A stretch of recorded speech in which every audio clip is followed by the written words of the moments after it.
This is Going Underground. I'm Afghan.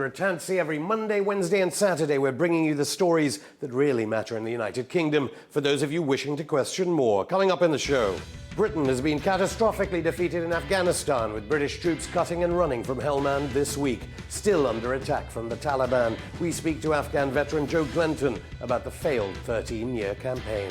And the Defence Secretary may have apologised for saying that British towns are under siege from immigrants, but how well are we doing when it comes to xenophobia and racism? Plus, what will our Prime Minister be saying to the Emir of Qatar behind the closed doors of Number 10 today? All this and more coming up on today's Going Underground.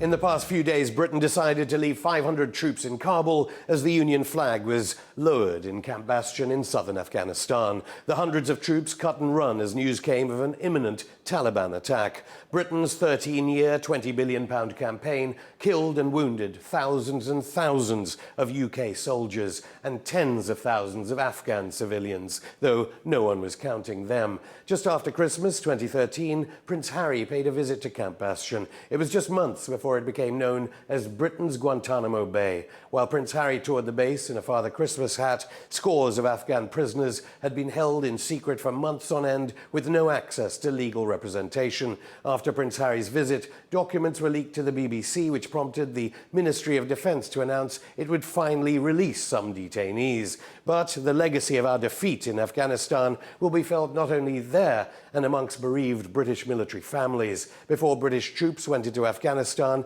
the Taliban, together with the United Nations, carried out one of the world's greatest anti-drug campaigns in history. Poppy cultivation was all but wiped out. But after British intervention, Afghanistan is now the greatest illicit opium producer in the world. Within days of Britain's withdrawal, new figures from the UN had showed that Afghan opium production is now at an all-time high.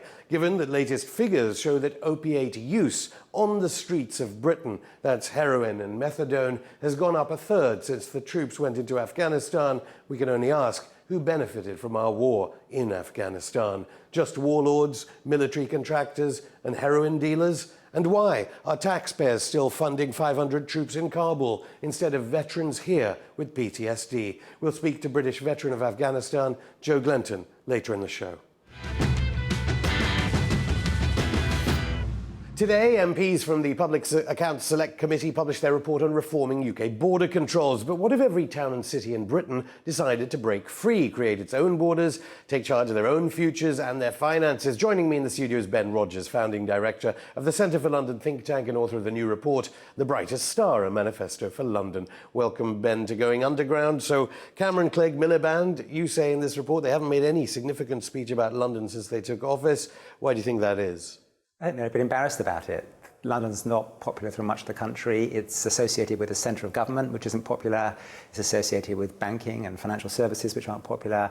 It's associated with perhaps migration, not always very popular. So they're all quite keen to be seen to be not too closely associated with London. But in my view, it's a huge mistake insofar as London needs a lot of political attention. 1 in 8 voters live in London, and it's in many ways the UK's greatest asset. I mean, it's probably the world's leading city, an urban superpower, and it's gone in the last 10 years from strength to strength. I mean, everybody wants a bit of a London action, whether you're a rich oligarch looking to buy a flat in Belgravia, or whether you're a low-skilled migrant looking for a job, or you're a tourist, you want to come to London. It's wonderful in lots of ways, brings in lots of money, but the real point for London, and the reason I wanted to write this report, was actually it's in danger of falling victim to its own success. You see, perhaps their embarrassment and their advisors would be telling them, don't mention London because the rest of the country is paying for all the losses made by London. London is a net, debtor to the inner city streets of Glasgow, Manchester and Liverpool. Well, over the longer term, that's certainly not the case, but I think it's a fair point. Obviously, since the Elizabethan age. Well, but I mean, we're talking hundreds of millions, hundreds of billions of pounds to subsidise the losses of the City of London. Well, indeed, but is that London, or is it some the city? Some banks, many of them American-owned, of course, and American-run. But it's London that we're paying for, isn't it? I mean, if London was devolved the way that you want it to be, and we had regulation, are you saying therefore we could have regulated these banks and said to them, no, and they wouldn't have made the losses. Well, I don't think even a London government would want to regulate banks differently from the rest. Well, everyone wants to regulate them differently. From the rest of the UK. Hundreds of billions of pounds to the rest of the country. Well, I mean, I'm not quarrelling with that. I mean, what I'm saying is that London can't meet its present challenges and can't help the rest of the UK grow unless we devolve much more power from central government to London government. The fact is that the UK is and remains, by OECD standards, an extraordinarily centralised country, a complete outlier. 75% of spending in London comes from government grant. In New York, it's about 35%. In Tokyo, it's 7%. So what's happening is that central government is imposing sort of tax policies and regulation. They're already getting the money back because London cost so much money. You were at the IPPR, a very influential think tank up until the Lehman collapse. Do you think that that's influencing the way you're looking at it? Because if you're someone in the rest of the country, you're bound to be going, well, yeah, let London go alone and let London pay for all the losses made there. Well, I'm certainly not. I don't want to see London clawing back more of its earnings than it already does. My point is... It doesn't earn anything, does it, because of the losses made in the city?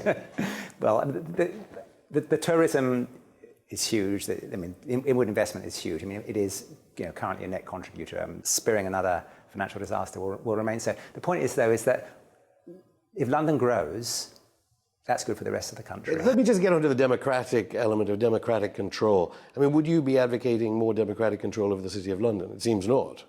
I would be... Because the City of London is separate, isn't it? It's very complicated. I'm not even sure I understand how they elect their own people to run their own police force and so forth. It is very complicated. I think the key institution that needs more power is the mayor. The mayor's 15 years old, will be next year. It's been a great success. A bit of power has been devolved first to Ken and then to Boris over the years, but I just think there's a lot more that needs to come down. You mentioned Tony Blair's success during the years when it came to policies like education and healthcare. When you say the NHS property portfolio is 3 times the size of Hyde Park, you don't mean that a Democratic mayor might just flog it all off? Well, I don't flog it all off or make it available, to make the bits of it that aren't needed available to, say, affordable housing. But surely the National Health Service should decide that, hence the N in NHS. Well, the National Health Service has a very bad record, I'm afraid, at using its estate very effectively. It holds on to it. I thought it's the most economically efficient health service in the world. Well, I think if you're looking at I suspect that those calculations don't take into account the use of its estate. I mean, what the mayor has shown, I think, is that, and this is true of both Ken and Boris, is that they are very good at getting things done, whether it's congestion charge or the Olympics. They will get things done. But we want more. We want more of that. I mean, we're not asking for anything more radical than is found in most other comparable cities. I mean, in fact, the proposals that we're suggesting, which is that central government devolves property tax to London. London would still be getting only 15% of the overall tax take from the city. We think that would work to grow London and therefore to grow the UK economy. So how do you mean? But would London be? I mean, the big elephant in the room here is the City of London, right? That's what makes the city run, presumably. It's not. No, I mean, London is much more than its financial services. It's much more than its tourism and so on. Creative industries, increasingly higher education. You've got tech city. But everyone's talking about the deficit when it comes to macropolitics, and it's London's impact on that. I hate to keep going back to that. I mean, it's flattened any contribution, certainly it's made in the past 10 years, 15 years? I'm just not... I accept all of that. I'm just not sure what the relevance of it is. I mean, I'm talking about devolving principally tax-raising powers to London. So could we have a Tobin tax? Could we have a tax on the City of London? I mean, if London has had a tax on the City of London, London really would be the richest city in the world, wouldn't it? I think the right tax is to devolve property taxes because, first of all, they're very hard to... You don't get gaming with property taxes. If you devolve lots of other taxes, then people register their company or their personal home as being somewhere else, and then they pay lower taxes in London. Property tax is the right one to do. Most other cities, it's the mayor who has control over property taxes, and then you can get rid of our hugely dysfunctional, regressive and out-of-date system of property taxation. Instead, we've got Labour saying, well, they're going to introduce a mansion tax, which is essentially just a tax for London. Why not give the mayor the power to decide the right tax for London? I think actually you get a more progressive tax, the mansion tax. Now, you do mention this Arab's report saying that, commissioned by the GLA, that 1 trillion in investment is needed in the next 35 years. Given that the things that you want to happen may not happen, won't it be foreign investment that creates that 1 trillion? In effect, Qatar and countries like that just buying up infrastructure and investing in infrastructure. Well, they've got a huge role to play. I don't think they can do it all by themselves. I mean, I think you actually need some sort of subsidy in things like affordable housing, which is probably going to have to come from the state. And you don't have any truck with the idea that somehow it pulls resources away from the rest of the country, and whether if there was more devolution, it would also hinder the growth of other neighbouring cities. I want to see devolution to other cities in the UK as well, and I make that absolutely clear. But I do find it puzzling. There's so much talk about devolving power to cities of the north, to Scotland, and very little talk about devolving further power to London. You credit the Labour governments for their academies programme in education. Surely, if it was more democratically devolved, we would have ended up with more quasi-privatisation of schools in London. We've had Ken and Boris. I mean, neither of them have been huge privateers. Ken fought because very hard. They haven't been allowed to, presumably, is what you're making out in the report. Probably London is slightly left, well, it's hard to measure these things, probably in some ways slightly left of most of the country. I mean, Boris is perhaps a bit unusual. I'm not sure how many more Conservative mayors we will. But as you say, he doesn't have that much power. Well, I mean, maybe some people will remember the film Passport to Pimlico, where a small area of South London became independent. Would London get its own foreign policy? Because obviously London was against wars. Would London get its own? No. We're talking. We're not talking about. Well, it's money. We're not talking about some sort of. We're not talking about Declaration of Independence or city-state at all. I mean, London is part of England and Britain, and I think that's part of its identity, and it will remain like that, forever. There's no question of that. It's just about. I'm afraid it's a rather sort of modest set of proposals. I mean, they seem radical by British standards, but by international standards, they're not radical at all. Ben Rogers, thank you. Coming up after the break, should we be combating racism in Britain or classism? And Camp Bastion has lowered the British flag for the last time. We ask, what can we learn from mistakes made in Afghanistan? All this and more in part 2 of Going Underground.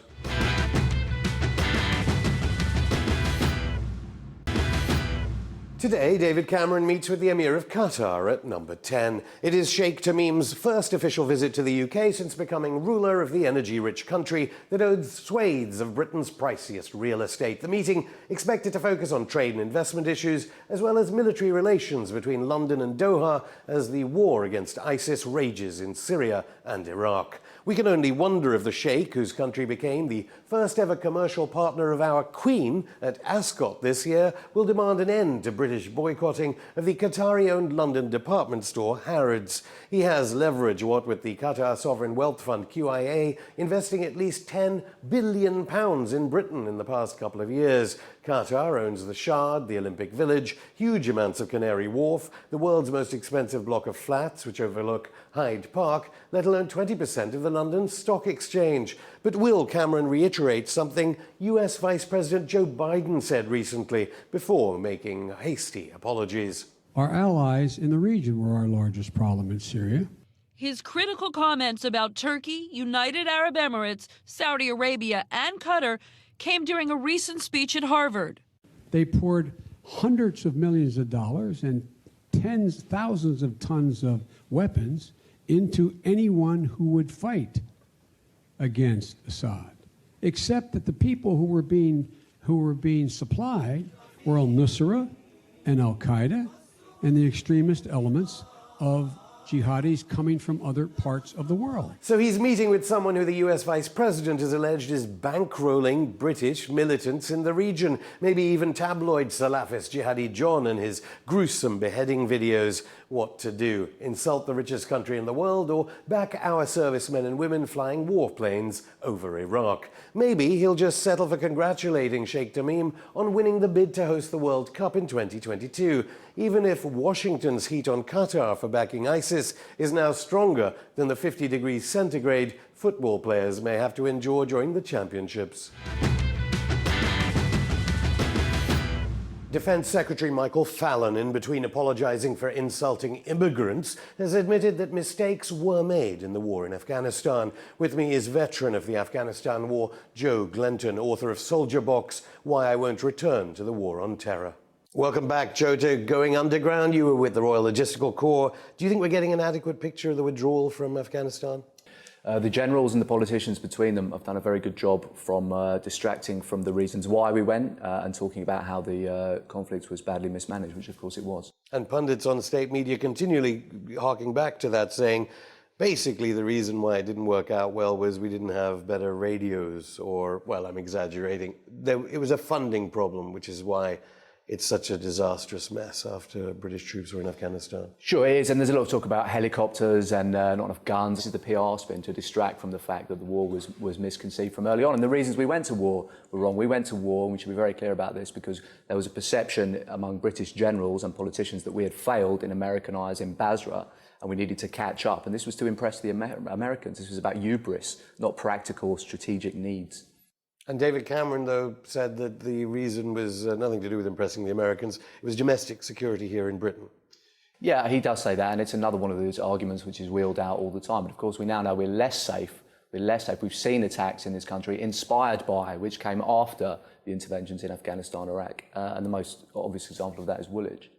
So there was an increase then in attacks since we went into Afghanistan. Sure. He seems to suggest the main objective was security, domestic security. When you were out there in Afghanistan, were you and other troops, did you all feel that the reason you were in Afghanistan was to save Britain?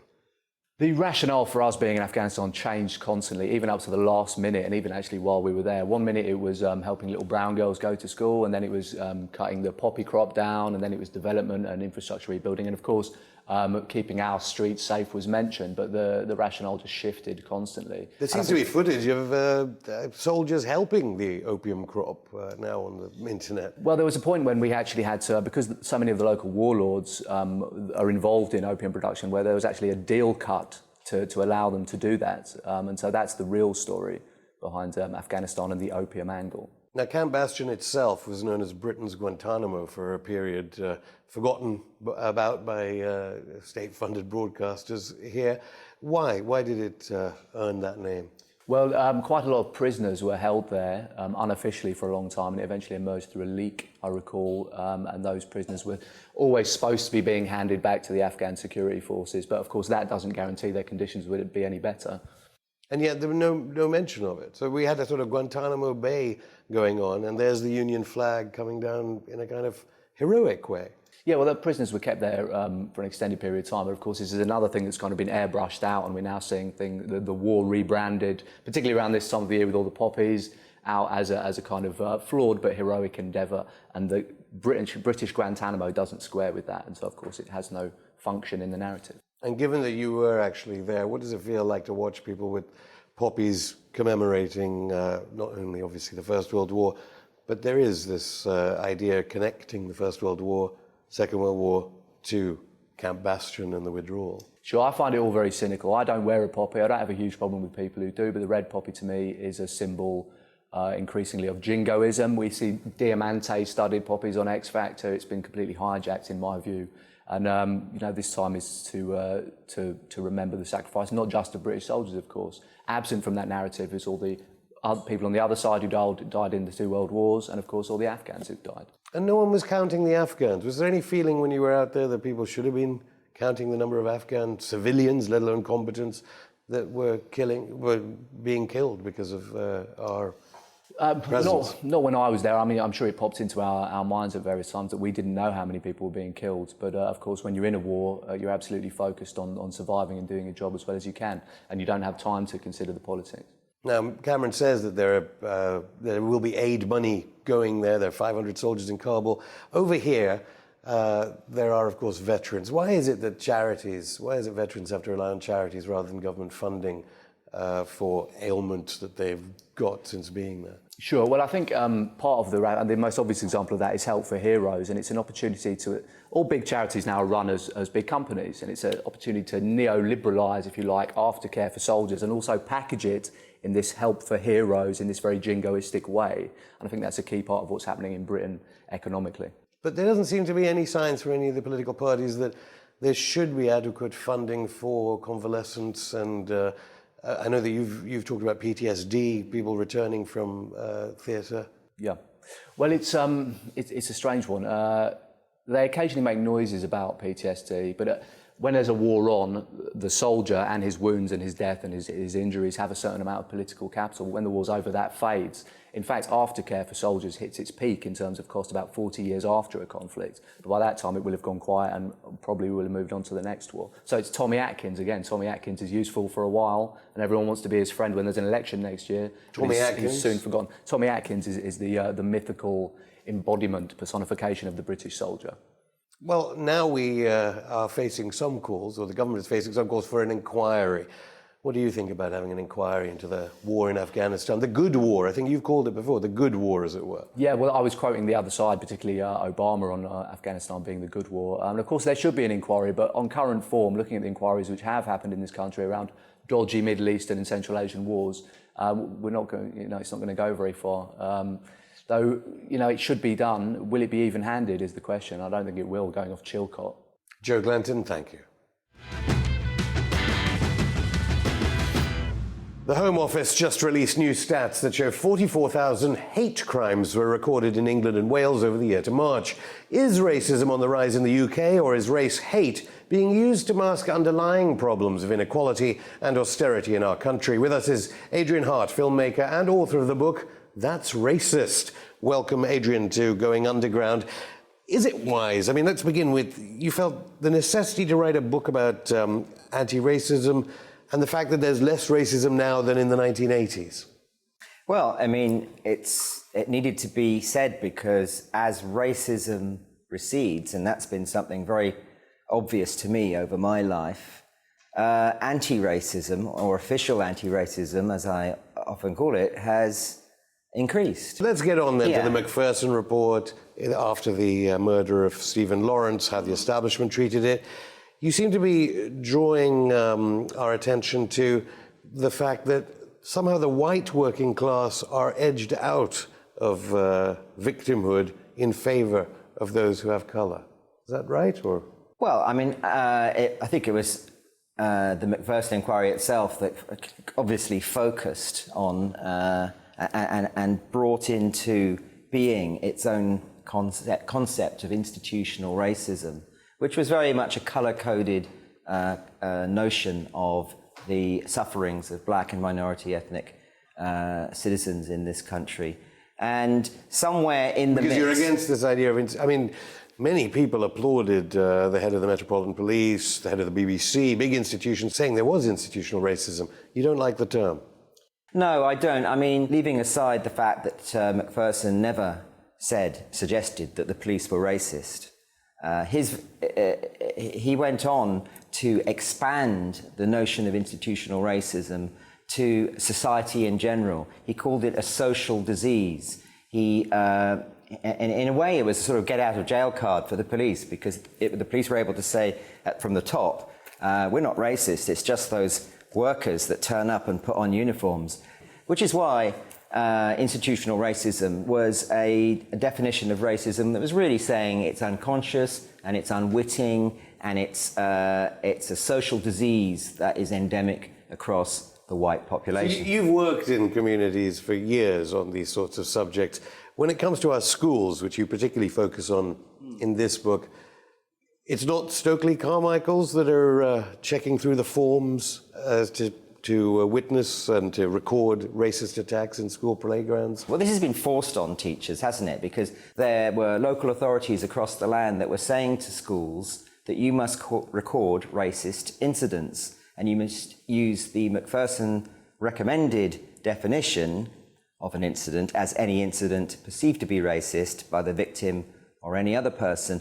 And they were saying quite clearly across all the local authorities that a good school is a school that is recording an optimum number of incidents. It's again this idea of targets in a way, is it? Well, there weren't specific targets. It was just simply one of the signifiers of institutional racism, according to the Macpherson mindset, is to ignore something.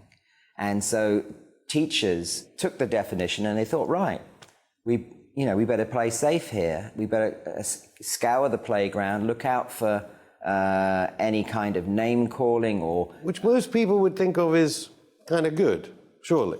It's good all the way up to the point that it gets kind of labelled racism. The moment that you've got your local town hall leaning on you to elevate something out of that messy place of the playground, because they are kids, they are going to insult each other, and then elevate that to a racist incident. Okay, you can see why that already will ring alarm bells amongst the liberal elite. You don't mention Islamophobia much in the book. How does Islamophobia, is seen by many to be increasing there, certainly on the rise, according to some sections of the country? Well, I mean, I did a freedom of information survey of all the local authorities, and I've done a spot check recently. And what I'm looking at on the racist incident forms is everything going on all the time. So you've got something you could call Islamophobia, you've got something that you could call race, but then you've also got Bangladeshi kids calling other Bangladeshi kids black monkey. There's a whole process of recording. It's a complete mess. It's now Ofsted who is saying, like, let me see your registers. You know, if we're going to rate you, we want to see whether you are fulfilling your obligations in terms of the Equalities Act. And so, you look at this data, I look at this data, and I just think all it really proves is that kids from any ethnicity can be nasty little sods. Big surprise. Adrian, thank you. Pleasure. Show's over for today, but watch out for us on Saturday when former London Mayor Ken Livingstone talks about mission creep as British bombs continue to rain down on Iraq. Don't forget, you can drop us a line on Twitter at underground_RT, like our page on Facebook, or email us on goingunderground@rttv.co.uk. See you on Saturday.